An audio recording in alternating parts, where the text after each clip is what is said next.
Bonjour Catch the Fire Montréal, c'est bon de vous retrouver pour notre réunion en ligne. J'espère que tout se passe pour le mieux pour vous à la maison.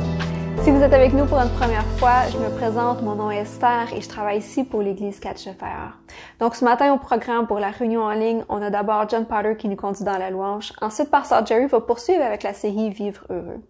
J'aimerais, avant qu'on poursuive avec le temps de louange, qu'on prenne juste un moment pour inviter le Saint-Esprit. Je suis convaincue qu'il est ici pour vous rencontrer ce matin. Donc, où que vous soyez, peut-être que vous êtes sur votre sofa ou en train de manger votre déjeuner, peu importe, juste tendez les mains, prenez une grande respiration et invitez le Saint-Esprit. Vous pouvez simplement dire « Bienvenue Saint-Esprit ». Viens remplir mon cœur, viens remplir ma maison, viens remplir mon appartement, viens me rencontrer là où je suis. Et je suis convaincue que le Saint-Esprit va venir vous rencontrer. Je vous souhaite à tous une excellente réunion. Bon matin tout le monde, on va louer ensemble. Good morning everyone, let's worship together.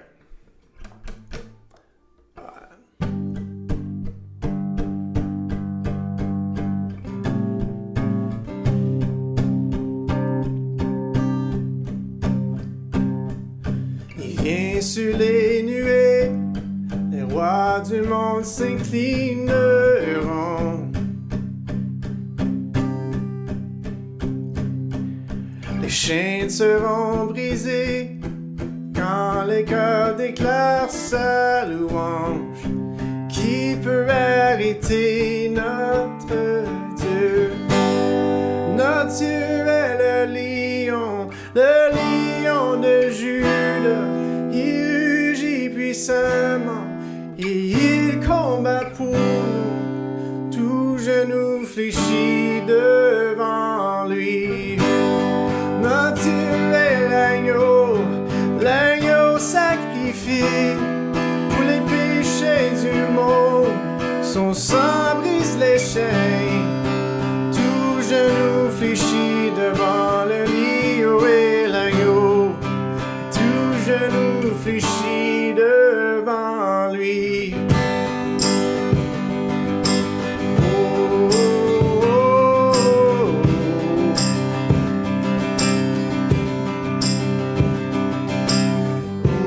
Grand les portes, laissez entrer le roi des rois.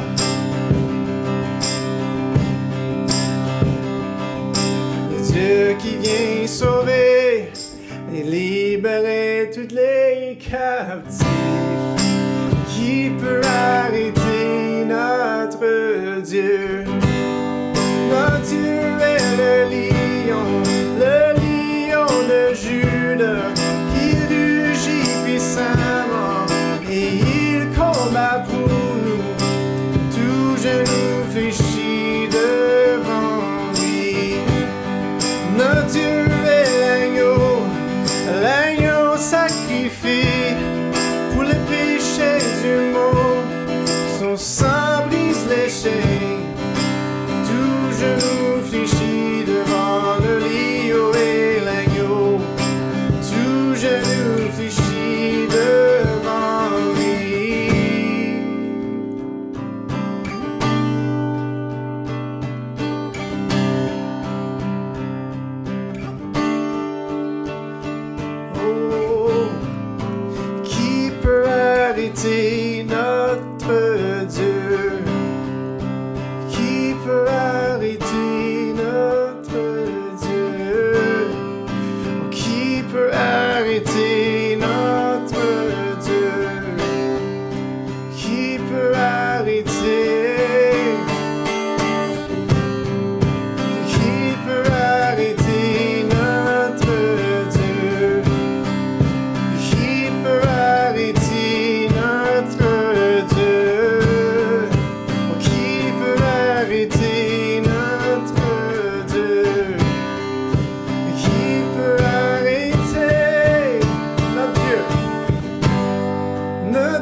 You are faithful, you are good. You're the joy that's set before me. You're my source, you're my redemption. You're my beloved company.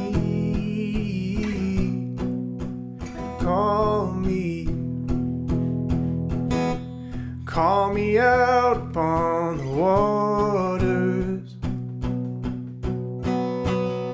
beyond the boundaries of my comfort.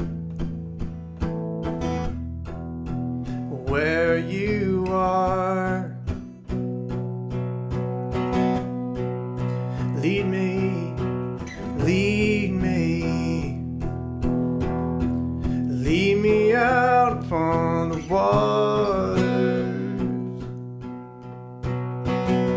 beyond the limits of my vision.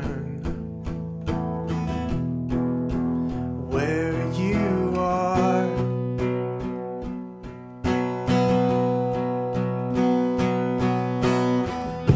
your river of perfect kindness. You're the voice that beckons me up to my ankles, past my knees, into your beloved company. Call me out upon the water,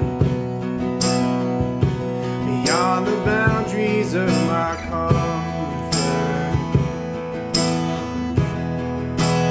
Where you are, lead me, lead me,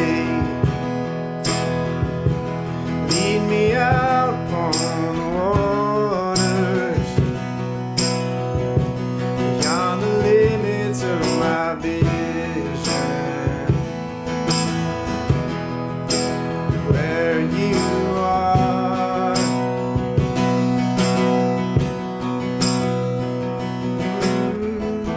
you're fixed on me, I'm fixed on you, straight as an arrow. Your love is true. You're fixed on me, I'm fixed on you, straight as an arrow. Your love is true.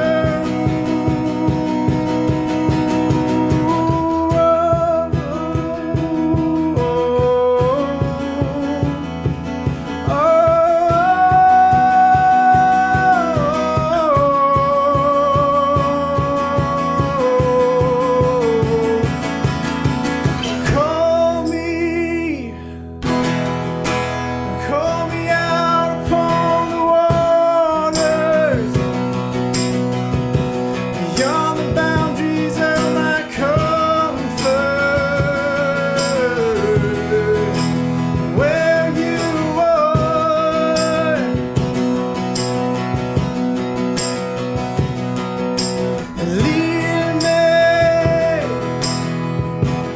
lead me out upon the water,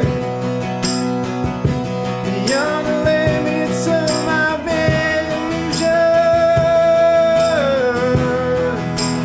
Where you are, where you are,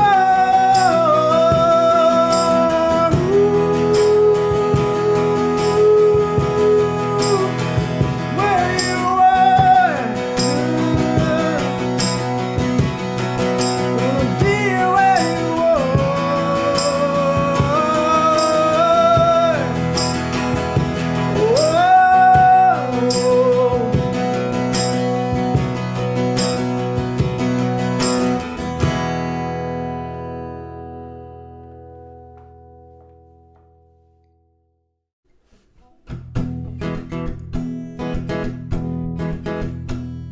Je chanterai des chansons faites de ta grâce pour moi. Oh, je danserai des jours sans fin à cause de ton amour. Je chanterai des chants sans fin de ta grâce pour moi. Oh, je chanterai des jours sans fin à cause de ton amour. Mon cœur éclate de joie de ce que tu fais pour moi. Ma vie tu as changé, mon passé effacé. Je veux maintenant crier, depuis les toits chanter. Car maintenant je sais que tu es de mon côté. Je chanterai des chants sans fin de ta grâce pour moi. Oh, je danserai des jours sans fin à cause de ton amour. Tout le monde chante, nous avons ta joie. Tout le monde danse, nous avons ta joie. Si seulement on pouvait voir que tu souris quand tu nous vois et voir les anges célébrer. Joyeux dans ce lieu. Je chanterai des chants sans fin de ta grâce pour moi. Oh, je danserai des jours sans fin à cause de ton amour. I could sing unending songs of how you saved my soul. I would dance 1,000 miles because of your great love.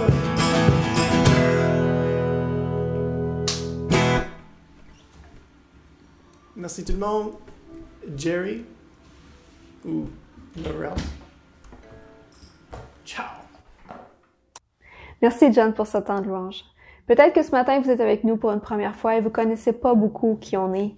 À Catch-Faire Montréal, on a cette mission et ce désir qui est d'apporter les gens à vivre et à expérimenter toujours plus la présence de Dieu et avoir une vie qui est complètement transformée par son amour. Et je veux vous dire ce matin que ça peut être également votre expérience. Si vous avez le désir de soutenir notre mission, vous pouvez le faire en donnant.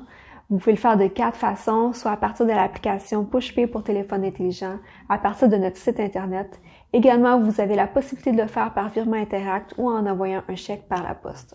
C'est tout pour mes annonces ce matin. Je passe tout de suite la parole à Pasteur Jerry qui va poursuivre avec la série Vivre heureux. Et bonjour tout le monde. Qui n'aime pas faire des économies?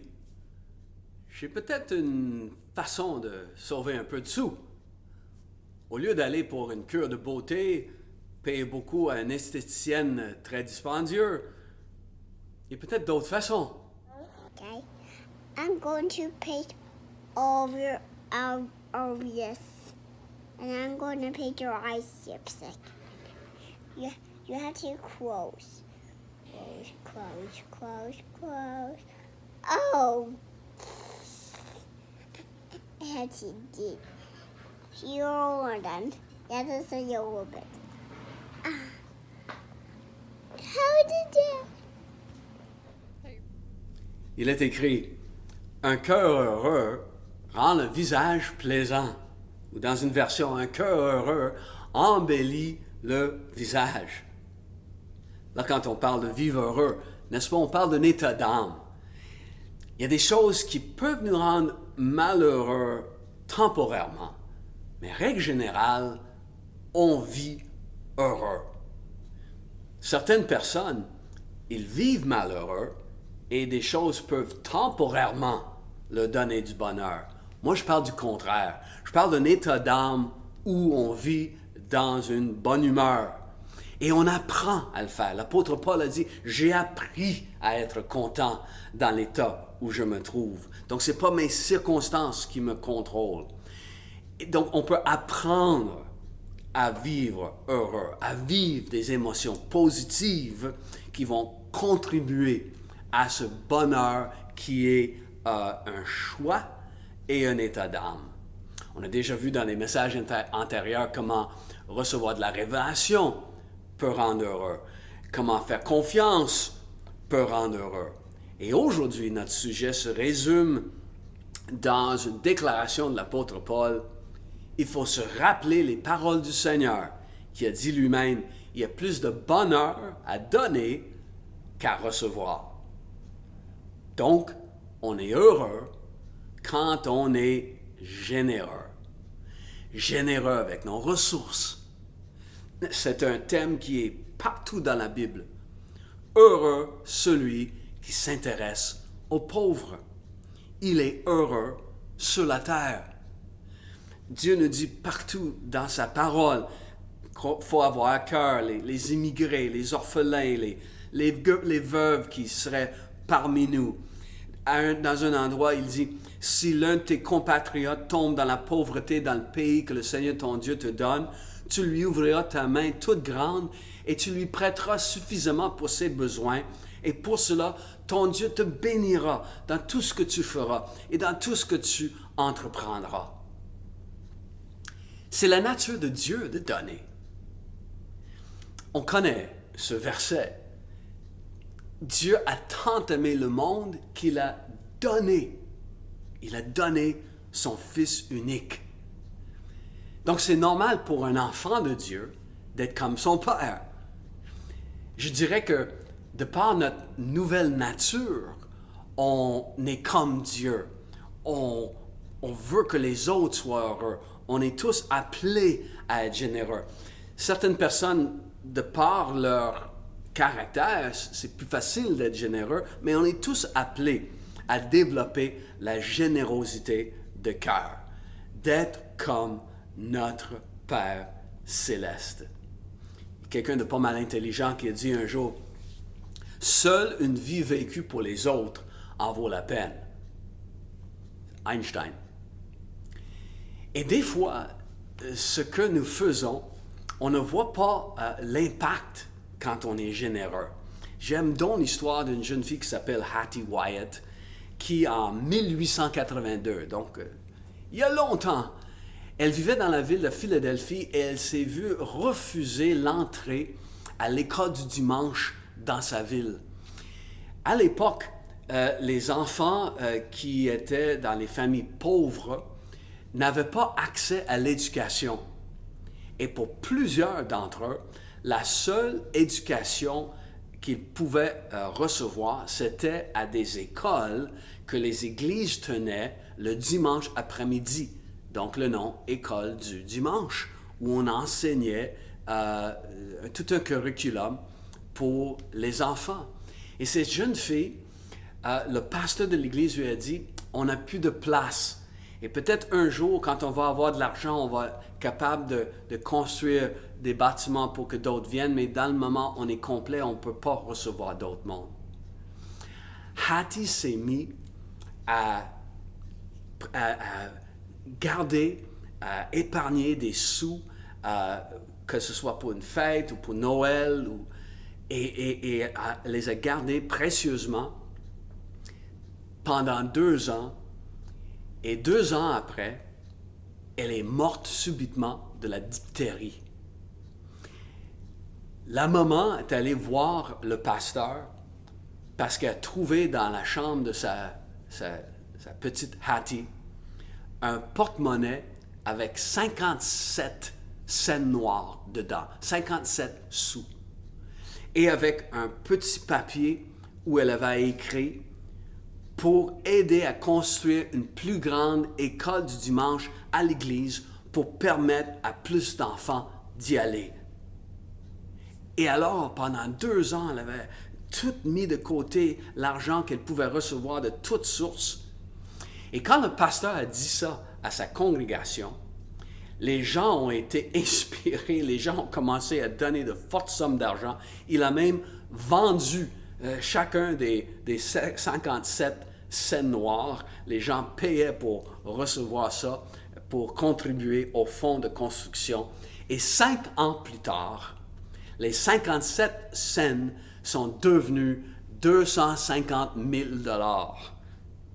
Avec ça, non seulement ils ont construit un bâtiment immense pour recevoir tous les enfants défavorisés qui voulaient venir, pour recevoir une éducation, mais ils ont aussi construit Temple College, aujourd'hui l'université Temple, qui permettait aux gens de venir, peu importe leurs finances, et aussi un hôpital, Samaritan's Hospital, qui bien sûr existe encore aujourd'hui. Tout à cause de cette générosité où la jeune a donné de ses ressources sans savoir l'impact de son don. Et non seulement on peut être généreux avec nos ressources, mais on peut être généreux aussi avec soi-même. Le don de soi. Comme Jésus, qui a tout donné pour toi. Il s'est donné pour toi. Donc il dit, je t'aime tellement. Combien? Comme ça. Et savoir que Jésus est mort pour toi, qu'est-ce que ça te fait? Savoir que tu es si important pour lui qu'il a donné sa vie pour toi. Qu'est-ce que ça te fait? Quel message que ça te donne? Vois-tu, quand tu te donnes pour quelqu'un d'autre, c'est leur dire, toi tu en vaux la peine. Toi tu es cher à mes yeux. Toi tu mérites. Et donc, donner de nos ressources, c'est une façon d'être généreux. Mais donner de soi-même, donner de son temps, est une autre façon de rendre heureux des gens autour de nous. Comme l'histoire de Dorcas, n'est-ce pas? Que c'est écrit qu'elle confectionnait des robes et d'autres vêtements pour les gens dans sa ville et les gens pleuraient à sa mort tellement elle avait été une bénédiction. L'apôtre Paul va recommander aux riches de ne pas mettre leur espérance dans les richesses du présent siècle, mais d'être riche en bonnes œuvres, d'être riche avec leur temps pour mettre à profit les autres. Donc, ce n'est pas seulement les richesses matérielles, mais c'est les richesses en temps qu'on peut avoir, les choses qu'on peut faire. Ça va être toute une bénédiction. Il dit de ne pas mettre notre espérance dans les richesses de ce monde, dans les richesses incertaines, mais d'être riche envers les autres. Dans le pratico-pratique, c'est de ne pas dire à quelqu'un « Hey, si jamais tu as besoin de quelque chose, tu me laisseras savoir, hein? » Parce que 9 fois sur 10, la personne ne va pas te laisser savoir un jour quelque chose que tu peux faire. Ce serait mieux d'ouvrir tes yeux et juste voir, mais qu'est-ce que je pourrais faire pour cette personne? Ou lui dire plutôt, qu'est-ce que je peux faire pour t'aider? Qu'est-ce que je peux faire pour t'aider? On peut être généreux aussi avec notre écoute. Souvent, les gens ont juste besoin de quelqu'un qui est là, présent, qui les a à cœur. Donc, dans le fond, c'est d'avoir le bonheur des autres à cœur. Il y a un héros, un grand champion dans l'histoire qui a travaillé si fort pour faire abolir la traite humaine alors que des Noirs étaient trafiqués entre l'Afrique et l'Europe et l'Amérique. Son nom, c'est William Wilberforce. Si jamais tu n'as pas vu le film sur sa vie, ça vaut vraiment la peine. Et William Wilberforce a dit, « Il incombe à chaque homme de promouvoir le bonheur de son prochain au meilleur de ses capacités. » D'être généreux envers les autres. Et quand on est généreux, ça veut dire d'être généreux sans attente. On se souvient, Jésus a dit ceci, « Lorsque tu donnes un festin, invite les pauvres, invite tous ceux qui vont pas être capables de te repayer autrement dit. Et il dit, et tu seras heureux de ce qu'ils ne peuvent pas te rendre l'appareil, car elle te sera rendue à la résurrection des justes. Qui n'aimerait pas vivre en princesse ou en prince? Mais voici ce qu'une vraie princesse a dit un jour. La princesse Diana a dit « Rien ne m'apporte autant de bonheur que d'essayer d'aider les plus vulnérables de la société. C'est mon objectif et une partie essentielle de ma vie, comme si c'était ma destinée. » Être généreux, c'est d'être généreux avec soi-même et de donner sans attente. Car quand on donne, dans l'attente que notre don va peut-être profiter un jour, c'est comme si la personne m'en doit une maintenant. Ça va me revenir.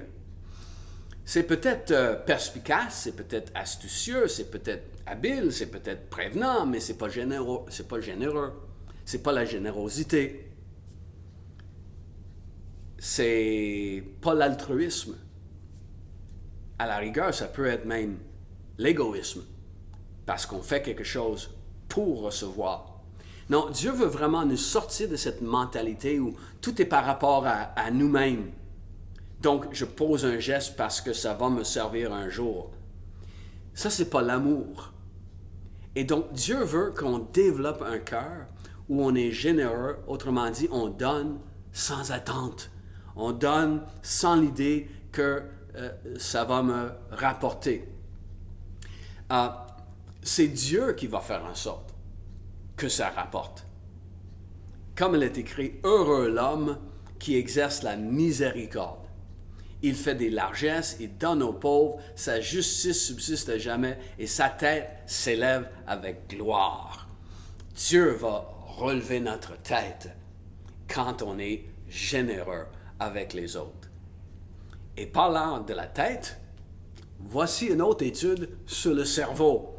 Cette étude-là a été publiée dans le journal de la médecine biocomportement, Journal of Biobehavioral Medicine. Et c'est une étude réalisée par le docteur Tristan Inagaki et Lauren Ross, où on étudie les effets de la générosité sur la santé mentale. Et l'idée de cette étude, c'était de voir comment donner pouvait avoir un effet direct sur certaines parties du cerveau. La partie du cerveau ciblée dans l'étude, c'est l'amygdale, qui est responsable de certaines émotions comme le stress et l'anxiété. C'est une partie du cerveau qui est suractivée pour des gens qui vivent le syndrome du post-traumatisme également. Donc, on savait déjà que être généreux créait en nous une sensation chaleureuse, une agréable sensation. C'est plaisant quand on sait qu'on a fait quelque chose. Il y a ce sentiment plaisant qui nous habite. Donc ça, c'est déjà bien. C'est quelque chose qui produit dans notre psyché. Mais la recherche de ces deux qui a été réalisée en 2018, donc c'est très récent, ils ont étudié comment donner allait avoir un impact sur certaines parties du cerveau, dont l'amygdale. Et dans leurs expériences, ils ont mis 45 personnes à l'épreuve. Ils leur ont donné une tâche à accomplir, un travail qu'ils devaient accomplir. Et à un groupe, ils pouvaient recevoir une récompense monétaire qu'ils pouvaient désigner à une personne spécifique qui était dans le besoin, une personne qu'ils savaient et qu'ils connaissaient, qui serait dans le besoin. À un autre groupe, la récompense monétaire était donnée à un organisme charitable quelconque. Et au troisième groupe, la récompense monétaire leur revenait. personnellement. C'était à eux autres de garder. Et comme vous pouvez deviner, c'est le groupe qui avait ciblé un individu qui allait recevoir cette récompense monétaire, qui a connu le plus grand impact dans le cerveau au niveau d'une diminution de l'activité de cette partie qu'on appelle l'amygdale. Autrement dit, l'endroit du cerveau où le stress et l'anxiété peuvent être activés, on a vu une diminution marquante. Et la conclusion de ces deux chercheurs était que le support donné à un individu identifié a contribué à réduire l'activité de l'amygdale qui ensuite va contribuer à une meilleure santé mentale. Oui, il faut se rappeler les paroles du Seigneur qui a dit lui-même, il y a plus de bonheur à donner qu'à recevoir. Noël, c'est peut-être loin, mais on connaît l'histoire de Noël qui s'appelle le Grinch ou le Grincheux. Comment le Grincheux a volé Noël. Et dans cette histoire, cet être vil au corps poilu et vert, il déteste les habitants du petit village de Whoville où les choux sont tout le temps de bonne humeur et lui déteste ça, que les gens soient heureux. Et le temps de l'année qu'il déteste le plus, c'est Noël, parce que les gens semblent être encore plus heureux à ce moment-là. Et donc, il va conclure que c'est sûrement dans les cadeaux et les décorations que réside l'esprit de bonheur à Noël. Et il va concocter un plan où il pénètre dans le village la veille de Noël et il va voler dans toutes les maisons les cadeaux et les décorations. À sa grande surprise, le dimanche matin, plutôt le matin de Noël, il se lève et il entend chanter dans le village, au pied de la montagne, les mêmes chansons de joie et il ne comprend plus rien. Et finalement, avec l'aide de la petite Cindy Lou Who, il y a une prise de conscience. Il va même sauver les cadeaux qui sont sur le point de tomber en bas de la montagne. Il va redistribuer les cadeaux et voilà, tout finit bien, n'est-ce pas? Le Grinch, le Grincheux, est décrit comme cet être dont le cœur est deux grandeurs trop petits. Et lorsqu'il va redistribuer ses cadeaux et tout ça, la morale de l'histoire, c'est que son cœur a grossi de 3 grandeurs. Hein? Vous vous souvenez de l'histoire? Ça me fait penser à quelque chose que le roi David chantait. Il dit, « Là, je peux courir dans tes voies, car tu élargis mon cœur. » Avoir un grand cœur pour les autres, c'est ce que le Seigneur désire pour nous. Si de par ta nature, tu n'es pas généreux, travaille là-dessus. Fais un effort. Sois intentionnel.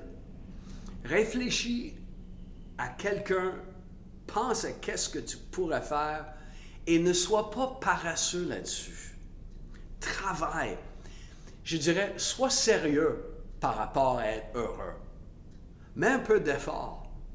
Pense à comment tu pourrais être généreux. Cherche activement à l'être. Et voici 2 choses que je vous recommande pour cette semaine. Premièrement, prends un temps et demande pardon à Dieu d'avoir été grippe-sous, d'avoir été centré sur toi-même.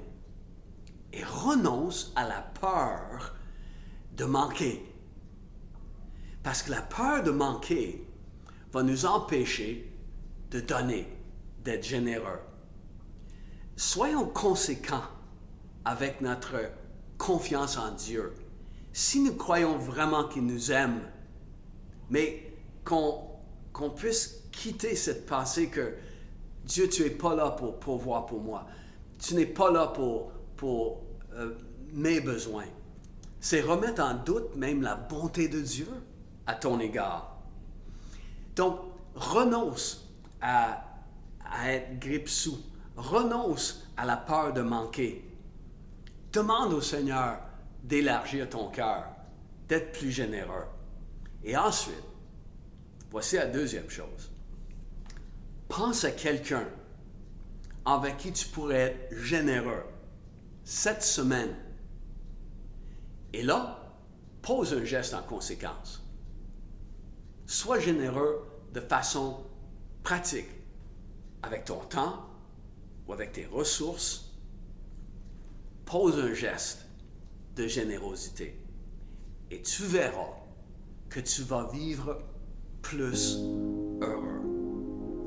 Donc, je vous bénis d'être généreux cette semaine et de vivre encore plus heureux. À la semaine prochaine.